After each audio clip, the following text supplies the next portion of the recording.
ডাল ভর্তা দেখিয়ে দেখাই, এভাবে বাসা করে দেখবেন ডাল ভর্তাটা খুবই কাঁচা পেঁয়াজের একটা গন্ধ, লেবুর রস, সরষের তেল, ধনিয়া পাতা সব কিছু মিলেমিশে সেই ভাই সেই।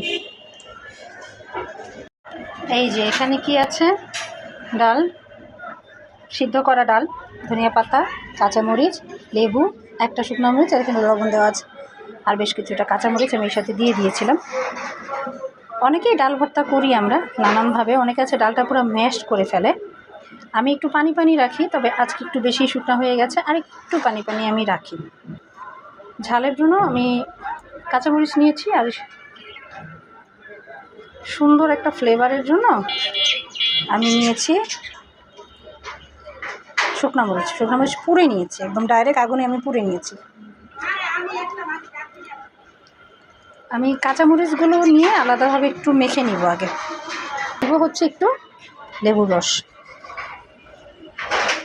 খুব বেশি না, যতটুকু একটু টেস্ট বাসটা চেঞ্জ করা লাগে, খুব বেশি টকটক আবার ভালো লাগবে না খেতে।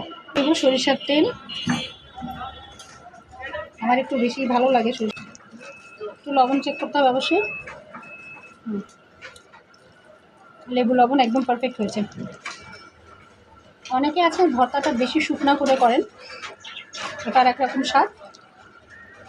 অনেকে আছেন মেখে ভর্তাটা একদম, মানে ডালের ভর্তাটা বোঝা যায় না, এটা মানে ডালের ভর্তা যে ডালটার স্ট্রাকচারটা বোঝা যায় না। আমার ভালো লাগে একটু ডালের স্ট্রাকচারটা বোঝা যাবে, এই ভর্তাটাই আমার খেতে বেশি ভালো লাগে।